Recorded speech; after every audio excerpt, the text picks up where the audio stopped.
Hello. और मेरे पढ़ाई के क्यों पिछले वीडियो में मैंने आपको क्या बताया? इलेक्ट्रिक फील्ड के बारे में बताया, इलेक्ट्रिक करंट ऑफ फोर्स के बारे में बताया। तो आपने उसको पढ़ा, समझा? तो क्या कोई नोट्स बनाया? नहीं, गलत बात है बच्चों। ये जो वीडियो पे हम लोग क्या कर रहे हैं, ये वीडियो लेक्चर्स हैं। हम तो लेक्चर दे देंगे, आपको लेक्चर सुनने के बाद क्या समझ में आया, इस लेक्चर और बुक की हेल्प लीजिए और अपना एक नोट बनाइए। और जो नोट्स आप बनाओगे वही असली चीज है, वही काम आएगी आपको किसी भी एग्जाम में। जब रिवीजन करना होता है तो आप वो नोट्स देखोगे तो सारी बातें दिमाग में आ जाएंगी। तो ऑनलाइन सैकड़ों क्लासेस चल रही हैं, हजारों क्लासेस चल रही हैं, हजारों लेक्चर्स पड़े हुए हैं। वो आपके काम तभी आएंगे जब आप अपना नोट्स बनाए होंगे। किसी भी वीडियो लेक्चर से आप हेल्प लीजिए और अपना नोट्स बनाइए। ये ना सोचो कि हम यहाँ नोट्स लिखेंगे और वो आपके काम आएगा। No, this is not the correct way. यहाँ पे जो हम आपको समझाएंगे उसकी हेल्प लेंगे, अपनी एक रेफरेंस बुक की हेल्प लेंगे और अपना एक नोट्स बनाएंगे। तो यहाँ पे 10 मिनट, 20 मिनट, 15 मिनट का जो लेक्चर होता है उस पर आपको कम से कम 1 घंटा और देना होता है। इसी को सेल्फ स्टडी कहते हैं। और बिना सेल्फ स्टडी का कुछ हो नहीं सकता। जब आप खुद ही अपना नहीं करोगे तो कोई और आएगा क्या आपके लिए कर रहे हैं? तो सेल्फ स्टडी का महत्व समझो। बहुत आसान है कि वीडियो ले लिया, मोबाइल लिया और उससे वीडियो देख लिया, इमीडिएटली आपको लगेगा कि आपको समझ में आ गया है। होता भी है, लेकिन वो दिमाग में कैसे स्टोर हो, उसके लिए आप फर्दर सेल्फ स्टडी करते हैं और जो समझ में आता है उसके बेसिस पे एक नोट्स बनाते हैं। वो नोट्स भले ही आप लिख कॉपी पर रहे हो, लेकिन वो जा कहाँ रहा है, वो आपके दिमाग में स्टोर होता है। सेल्फ स्टडी का महत्व समझना बच्चों। इस भ्रम में ना रहना कि मैंने तो देख लिया, मुझे आ गया। देखिए, समझिए, बुक की हेल्प लीजिए, नोट्स बनाइए और न्यूमेरिकल करिए, तब आएगी फिजिक्स। जितना करोगे उतना आएगा, और जितना आएगा उतना हम लोग को दिमाग दोगे तुम। चलो आज हम पढ़ते हैं इंटेंसिटी ऑफ इलेक्ट्रिक फील्ड। पिछले वीडियो में हम लोग ने इलेक्ट्रिक फील्ड और इलेक्ट्रिक लाइन्स ऑफ फोर्स पढ़ा था। अब बच्चों इलेक्ट्रिक फील्ड पढ़ तो लिया आपने। अब मैं एक क्वेश्चन पूछूं, इलेक्ट्रिक फील्ड क्या थी? किसी भी चार्ज के चारों ओर का वो स्पेस जिसमें किसी अदर चार्ज पर फोर्स लगता है उसे हम लोग इलेक्ट्रिक फील्ड कहते हैं। तो किसी भी पॉइंट चार्ज की इलेक्ट्रिक फील्ड कहां तक होती है, कितनी दूर तक होती है? ये क्वेश्चन बन गया आपके लिए, क्योंकि ऑब्जेक्टिव क्वेश्चन जब भी किसी कंपटीशन में आता है या आपके लेवल पर भी तो ऑब्जेक्टिव क्वेश्चन आएगा 12th ग्रेड पे, तो उसमें उसका कोई सिर पैर नहीं होता है, कॉन्सेप्ट से ही क्वेश्चन निकलता है।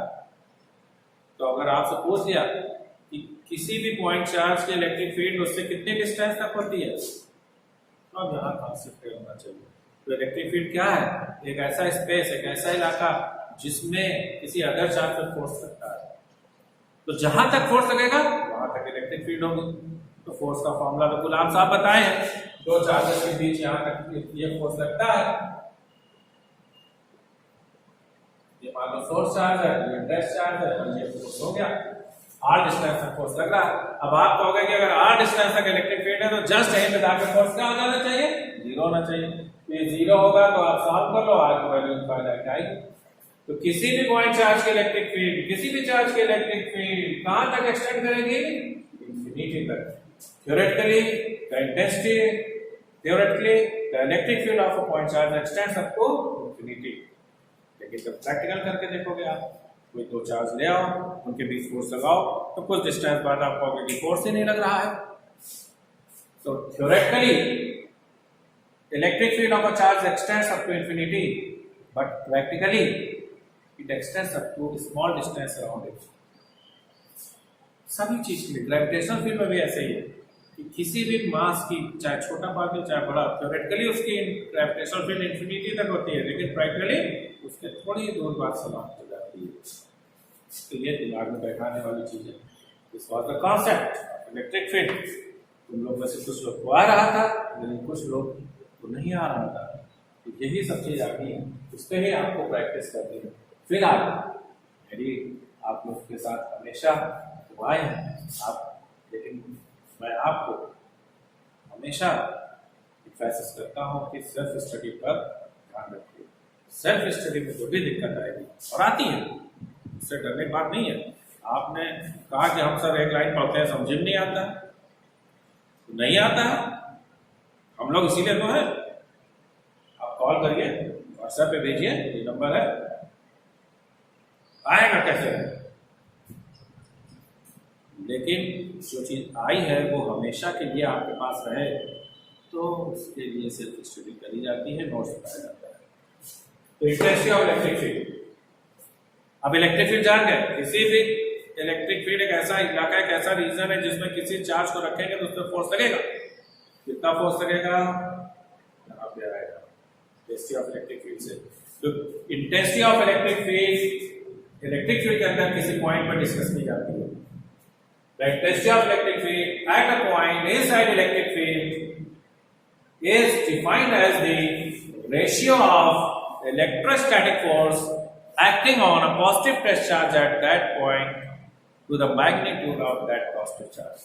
Means किसी भी पॉइंट पर इंटेंसिटी ऑफ इलेक्ट्रिक फील्ड निकालनी है तो उस पॉइंट पे किसी टेस्ट चार्ज को रख दीजिए। उस टेस्ट चार्ज को लगने वाले फोर्स को, क्योंकि इलेक्ट्रिक फील्ड को तो फोर्स लगेगा, उस फोर्स को उसी टेस्ट चार्ज के मैग्नीट्यूड से डिवाइड कर दीजिए। तो इसी को हम इंटेंसिटी ऑफ इलेक्ट्रिक फील्ड कहते हैं, और उस इंटेंसिटी ऑफ इलेक्ट्रिक फील्ड को आप E से, कैपिटल E से रिप्रेजेंट करते हैं।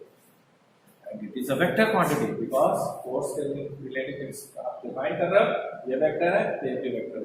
इसकी डायरेक्शन उसी तरफ होगी जिस डायरेक्शन में फोर्स लग रहा होगा। किस पर, टेस्ट चार्ज पर। टेस्ट चार्ज हमेशा पॉजिटिव होता है, तो किसी भी पॉइंट पर इलेक्ट्रिक फील्ड की डायरेक्शन उस पॉइंट पर रखे गए पॉजिटिव टेस्ट चार्ज पे लगने वाले फोर्स की डायरेक्शन में होती है। अगर आप इसको मैग्नीट्यूड रखोगे कि इसका मैग्नीट्यूड क्या होता है, आप डायरेक्शन की बात नहीं करना चाहते, आप केवल मैग्नीट्यूड की बात करना चाहते हो, बहुत से न्यूमेरिकल मैग्नीट्यूड से सॉल्व होते हैं। तो दिस इज फॉर्मूला। अब सिंपल से इसकी यूनिट आ जाएगा, डायमेंशनल फॉर्मूला आ जाएगा। इसकी यूनिट देखिए क्या लिख रही है बच्चों आपको, न्यूटन पर कूलम। एक और यूनिट होती है जो पोटेंशियल पढ़ लोगे, इसकी एक और यूनिट आएगी, वोल्ट पर मीटर। अब डायमेंशनल फॉर्मूला देखिए क्या होगा, फोर्स का डायमेंशनल फॉर्मूला। बच्चों जब भी कोई फॉर्मूला आप याद करो, जब आपके सामने आए उस क्वांटिटी का यूनिट और डायमेंशनल फॉर्मूला तुरंत निकालिए। ये ना सोचिए कल कर लेंगे, इमीडिएटली तुरंत, क्योंकि तुरंत करोगे तभी कर पाओगे, वरना बाद में भूल जाता है। तो देखिए डायमेंशनल फॉर्मूला फोर्स का mlt-2, चार्ज का PA, सॉल्व करें mlt-3A-1। और ये सब हम पे ना विश्वास करोगे, ये सब खुद खोजो, जितना खोजोगे उतना आएगा। तो आपके सामने बता देते हैं कि आप कहोगे अरे हम क्यों माने फोर्स कहता था, गो थ्रू द बुक, देखोगे और लर्न होगा। तो ये आपको अब देखिए इस डेफिनेशन को अभी हमने रेशियो के टर्म में बताया। अब इस डेफिनेशन को दूसरी तरह से बता सकते हैं। जब कोई फॉर्मूला आपको मालूम है तो उसके बेसिस पे आप दूसरी तरह से भी डेफिनेशन निकाल सकते हो। देखो इसी फॉर्मूले में देखिए, अगर इस फॉर्मूले में हम टेस्ट चार्ज को यूनिट पॉजिटिव टेस्ट चार्ज ले लें, आपने तो कहेंगे कि आपको बता रहे हैं यूनिट पॉजिटिव, तो यूनिट पॉजिटिव टेस्ट चार्ज लेते हैं तो इस फॉर्मूले से आपको क्या मिला, E is equal to F। तो देखिए नई डेफिनेशन आ गई, intensity of electric field at a point is equal to the electrostatic force acting on a unit positive test charge placed at that point. तो किसी भी पॉइंट पर intensity of electric field उस point पर रखेगा unit positive charge पर लगने वाले इलेक्ट्रोस्टैटिक फोर्स से इक्वल होती है और डायरेक्शन जिस डायरेक्शन में फोर्स लगेगा उसी डायरेक्शन में होगी। तो सिंपल सी चीज आ गई, सिंपल सा कॉन्सेप्ट है इलेक्ट्रिक फील्ड इंटेंसिटी का। ये फॉर्मूला आपको दिमाग में रखना पड़ेगा। अब ये फॉर्मूला तो आपको बता दिया गया, एक बहुत बड़ा कॉन्सेप्ट यहाँ से ड्रॉ होने जा रहा है छोटी चीज लेकिन है बहुत बड़ी। क्योंकि अभी हमने पिछले वीडियो में बताया था और अभी भी बात करते जा रहे हैं कि ग्रेविटेशनल फील्ड में किसी बॉडी को रखेंगे और छोड़ेंगे तो उस पर फोर्स लगेगा, और छोड़िए तो देखिए फोर्स का इफेक्ट दिखेगा आपको। इसी तरह इलेक्ट्रिक फील्ड में किसी चार्ज को रखेंगे तो उस पर क्या लगेगा, फोर्स लगेगा। कितना फोर्स लगेगा ये आ गया आपके पास। इस फॉर्मूले से देखिए क्या एक बहुत बड़ा कॉन्सेप्ट रहा होगा आपके पास कि F is equal to Q0 into V। If a charge Q0 is placed at a point where intensity of electric field is given, then the force acting on that charge can be obtained. Force on a test charge Q0 placed at a point where intensity of electric field is vector E is given by this formula. तो हमारे पास जो concept है कि किसी भी charge को जब electric field में रखेंगे तो उस पे फोर्स लगेगा, that force is given by this. ये छोटी सी बात है, भूल जाते हो, क्योंकि जब आपको यही चीज किसी दूसरे चैप्टर, आपने एक क्वेश्चन आया जिसमें मैग्नेटिक फील्ड भी थी, इलेक्ट्रिक फील्ड भी है, ग्रेविटेशनल फील्ड भी है, तीनों फील्ड में हो सकते हैं। उस पार्टिकल का, किसी पार्टिकल का मास है तो ग्रेविटेशनल फील्ड के कारण उस पर ग्रेविटेशनल फोर्स लगेगा, जिस डायरेक्शन में ग्रेविटेशनल फील्ड होगी उधर ग्रेविटेशनल फोर्स लगेगा, और अगर उसका चार्ज है तो उस पर फोर्स लगेगा इसका, जिस डायरेक्शन, अगर पॉजिटिव चार्ज है तो उस फोर्स की डायरेक्शन इलेक्ट्रिक फील्ड की डायरेक्शन होगी, अगर वो नेगेटिव चार्ज है तो फोर्स की डायरेक्शन इलेक्ट्रिक फील्ड के अपोजिट डायरेक्शन होगी। तो this is the concept, whenever a charge is placed in electric field, the force acting on it given by Q0 into V। Positive charge पे electric field की direction में force लगेगा और negative field charge पे electric field के opposite direction में force लगेगा। आपको मैं फिगर से भी दिखा दूं, ये देखिए इक्विडिस्टेंट पैरेलल लाइंस खींचा तो क्या था, यूनिफॉर्म इलेक्ट्रिक फील्ड। अगर हमने यहाँ ई लिख दिया, इस हर पॉइंट पर इलेक्ट्रिक फील्ड ही है और डायरेक्शन ये है। सपोज कर लो यहाँ पर आपने एक पॉइंट चार्ज रख दिया plus Q, this is what, this is plus Q is the point charge. अब ये इलेक्ट्रिक फील्ड में रखा है, जिससे फोर्स लगेगा कितना, इतना, Q into E। किस डायरेक्शन में, पॉजिटिव है तो इलेक्ट्रिक फील्ड की डायरेक्शन में। अब क्वेश्चन तो दिमाग में आ गया होगा कि निगेटिव रखते तो क्या होगा, तो आपने निगेटिव चार्ज रख दिया तो इस पे भी फोर्स लगेगा कितना, Q into E। Q magnitude तो Q into E, लेकिन डायरेक्शन इलेक्ट्रिक फील्ड के अपोजिट। सिंपल सी चीज।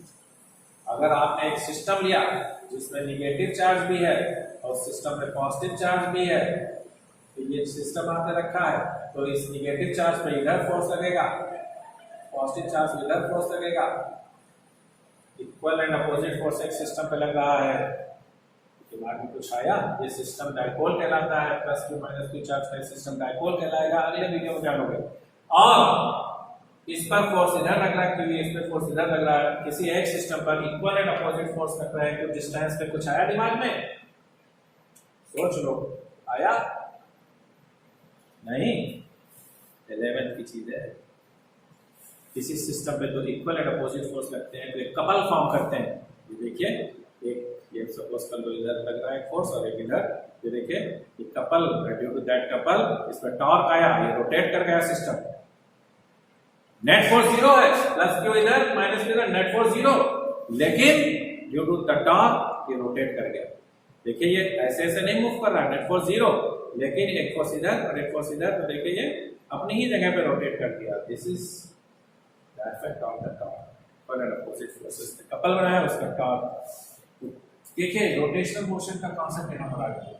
अब आप कहो कि हम नहीं जानेंगे, तो ये गलत बात है, गलत बात है। इसीलिए नोट्स बनाने कहा जाता है, इसीलिए बातों को दिमाग में रखना कहा जाता है, सेल्फ स्टडी इसीलिए जरूरी है। और फिजिक्स इसीलिए बहुत से बच्चों को टफ लगती है कि किसी दूसरे चैप्टर का कॉन्सेप्ट किसी दूसरे चैप्टर में वो नहीं अप्लाई करना चाहते हैं। तो रिजिड ना होइए, फ्लेक्सिबल रहिए। आप जितना फ्लेक्सिबल रहोगे पढ़ाई के प्रति उतना आपकी पढ़ाई आएगा। तो आज आपने एक बहुत बड़ा कॉन्सेप्ट ड्रॉ करा कि किसी भी इलेक्ट्रिक फील्ड में चार्ज को रखेंगे तो उसमें फोर्स लगेगा। इंटेंसिटी ऑफ इलेक्ट्रिक फील्ड मालूम है, चार्ज का मैग्नीट्यूड मालूम है, तो फोर्स का मैग्नीट्यूड पता चल जाएगा। और पॉजिटिव चार्ज पर इलेक्ट्रिक फील्ड में फोर्स की डायरेक्शन इलेक्ट्रिक फील्ड की डायरेक्शन में होगी, निगेटिव चार्ज पर फोर्स की डायरेक्शन इलेक्ट्रिक फील्ड के अपोजिट डायरेक्शन में होगी। अब किसी भी जगह पर आपको किसी भी सिस्टम, ये तो पॉइंट चार्ज किसी सिस्टम का अगर आपको intensity of electric field find करनी है तो हम ये कॉन्सेप्चुअल फॉर्मूला यूज करेंगे। तो हम कई केसेस में इलेक्ट्रिक फील्ड इंटेंसिटी का फॉर्मूला हमें डिराइव करना होता है। सबसे पहला केस होता है intensity of electric field due to a point charge. हम लोग इसी फॉर्मूले का यूज करते हुए आगे बढ़ेंगे। Intensity of electric field due to a point charge, due to a point charge.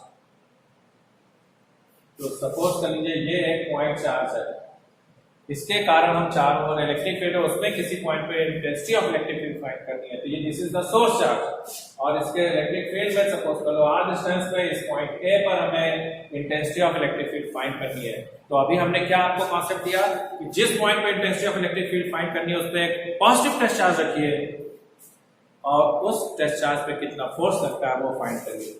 यहाँ पे पॉजिटिव चार्ज रखा, इसके कारण इस पे फोर्स लगेगा इधर, और वो फोर्स कितना लगेगा उसने बताया है, गुलाम साहब ने बताया है।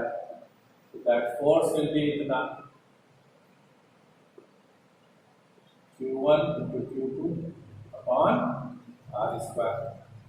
So therefore intensity at that point will be given by F upon Q0. तो अभी बताया ना फॉर्मूला, यही यूज करेंगे intensity of electric field find करने के लिए। तो ये लिखा गया, रख दो 1 upon 4 pi epsilon 0 K into Q0 upon R square divided by Q0. तो Q0 cancels out.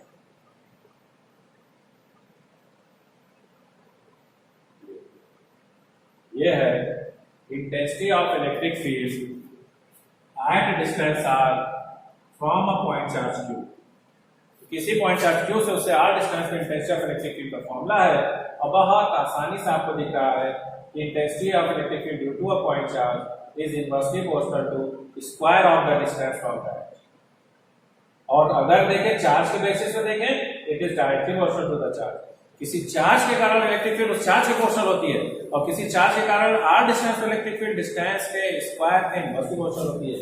अगर आप ग्राफ प्लॉट करो, बच्चों फिजिक्स में इस बातों को समझने के लिए कई तरीके होते हैं। ये कुछ सीधी लैंग्वेज होती है, लैंग्वेज को एक्सप्लेन करने के लिए हम मैथमेटिकल फॉर्म लाते हैं और उसको हम और आसानी समझ सकें तो ग्राफ का भी सहायता लेते हैं। और सबसे बड़ी बात, जितना ये टीम काम करते हैं उतना ही आप डर जाते हो। अभी ग्राफ बनाएंगे तो तुम्हें लगेगा अरे ये क्या, ये एक इजी वे है समझने के लिए। तो किसी चीज से ग्राफ से कभी डरना नहीं। ये देखिए ग्राफ अगर हम बनाए तो ग्राफ हम बना रहे हैं इलेक्ट्रिक फील्ड का डिस्टेंस के साथ। तो इधर डिस्टेंस लेंगे और इधर इलेक्ट्रिक फील्ड लेंगे और क्या हेडिंग है, पॉइंट चार्ज के कारण। पूरा कॉन्सेप्ट होना चाहिए ये ग्राफ बन रहा है किसका बन रहा है, किस केस से बन रहा है। तो एक पॉइंट चार्ज के कारण इलेक्ट्रिक फील्ड डिस्टेंस पे डिस्टेंस डिपेंड करती है, स्क्वायर की इनवर्सली प्रोपोर्शनल होती है। अब स्क्वायर की इनवर्सली प्रोपोर्शनल होती है, 11 से बहुत से बार पढ़ते चले आए हो। जब इनवर्सली प्रोपोर्शनल का ग्राफ होता है तो रेक्टेंगुलर हाइपरबोला इस तरह से होता है, exponential. This is the shape. ये आपका इनवर्सली प्रोपोर्शनल टू है ग्राफ। अब अगर आप इस ग्राफ से निकालना चाहो कि r डिस्टेंस पे कितना था और 2r पे कितना है, अगर r डिस्टेंस पे e थी तो 2r पे e बाई 4 होगी क्योंकि डिस्टेंस के स्क्वायर के इनवर्सली प्रोपोर्शनल है तो 1/4 हो जाएगा। 2 का स्क्वायर 1/4 होता है। ये आ गया आपका। अब अगर Q के प्रोपोर्शनल ग्राफ, यही पॉइंट चार्ज के कारण ग्राफ बनाना है आपको, Q के साथ चार्ज के साथ बनाना है। बस ये ध्यान रखो पॉइंट चार्ज है, ये पॉइंट चार्ज में ये भी था, पॉइंट ये इलेक्ट्रिक फील्ड डिस्टेंस का था, इलेक्ट्रिक फील्ड और पॉइंट चार्ज की मैग्नीट्यूड का। तो ये प्रोपोर्शनलिटी में है, तो प्रोपोर्शनलिटी ग्राफ ऐसा होता है। सिंपल वे टू एक्सप्लेन, और इसको ध्यान से वीडियो ध्यान से देखिएगा और समझिएगा। समझ लोगे तो अगला वीडियो आ